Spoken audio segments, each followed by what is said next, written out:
नमस्कार दोस्तों, आज की इस वीडियो में मैं आपको बताऊंगा उत्तराखंड के लोक देवता गंगनाथ बाबा के बारे में कि गंगनाथ कौन थे। जैसे कि आप जानते हैं कि उत्तराखंड में बहुत सारे लोक देवता निवास करते हैं, तो उन्हीं में से गंगनाथ भी हैं। कहते हैं कि गंगनाथ को बुलाने के लिए केवल एक ही वाद्य यंत्र का यूज़ किया जाता है, वो है हुड़का।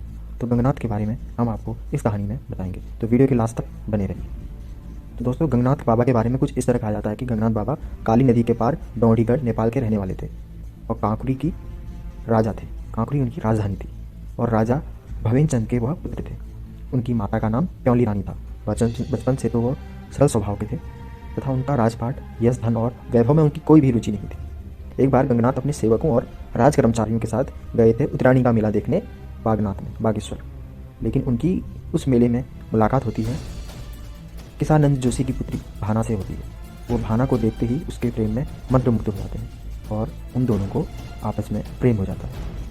अब बाबा गंगनाथ, राजकुमार गंगनाथ भाना को पाने का स्वप्न देखने लगते हैं और एक दिन रात्रि में स्वप्न में भाना उन्हें दिखाई देती है और कहती है कि तुम संन्यास ले लो और संन्यास लेके मेरे घर के पास में दन्या में अपनी कुटिया रमा लो, तभी हमारा मिलन संभव है। और मेरे पिता जो हैं अल्मोड़ा में दीवान हैं और अल्मोड़ा में ही रहते हैं। तो फिर क्या था, गंगनाथ ने झोला चिमटा उठाया और अपना राज्य छोड़कर नेपाल काली नदी को पार करके आ गया पिथौरागढ़।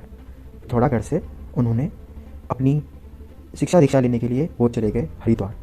तो दोस्तों, हरिद्वार में जाकर भगवान विष्णु के अवतार माने जाने वाले गोरखनाथ बाबा से उन्होंने संन्यास धर्म की दीक्षा ली और गुरु गोरखनाथ ने उनको दिव्य वस्त्र दिया और गोरिल पीठ दी और कुछ शक्तियाँ प्रदान की।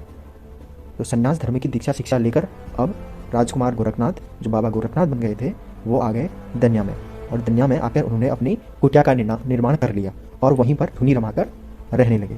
अब धीरे धीरे भाना उनसे छुप छुप कर मिलके आने लगी। दोनों आपस में मिलने लगे और जल्दी ही भाना गर्भवती हो गई और पूरे गांव को गोरखनाथ और भाना के प्रेम के बारे में पता चल गया। उन्होंने भाना के पिता जोशी को, जो अल्मोड़ा में दीवान थे, उनको इसकी सूचना बता दी कि आपकी पुत्री और गोरखनाथ एक साधु का प्रेम प्रसंग चल रहा है।